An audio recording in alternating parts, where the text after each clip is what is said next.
There we go.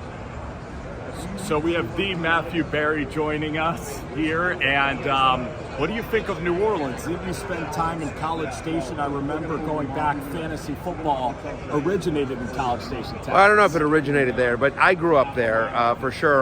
My first league was there. My first fantasy league that I ever played was in College Station. So New Orleans is a great city. You know, my middle son went to Tulane. So my wife and I have been here, you know, a decent amount visiting him, and you know, it's an amazing city. Obviously, great food. You never have a bad meal in New Orleans. No, and Tulane's actually like a little bit away from the city, Yep. but I mean, it's such a party. I mean, it's a wonderful school, and you have a combination of both there, don't you? He had a great education there. He loved his time there, and he's doing well. So no complaints. What do you think about the game of football, fantasy football? The quarterbacks seem to be making a comeback, don't they?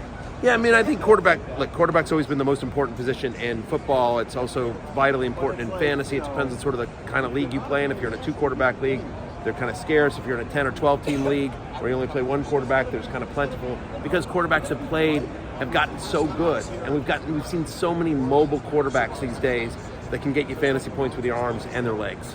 So I'll ask you this question. You have Buffalo, you have the Ravens. It seems like the teams that know how to run the football, because Fangio's kind of running this too high shell. It seems like running the ball is kind of in vogue now, though, with the NFL. It seems like it's making a comeback.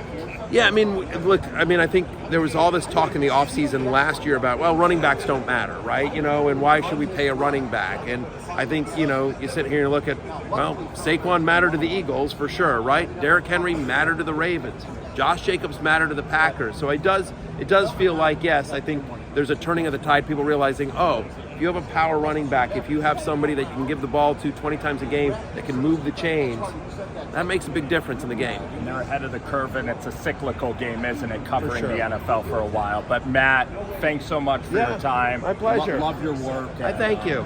Thanks for coming on to Rover Sports Philly. Everybody says hi.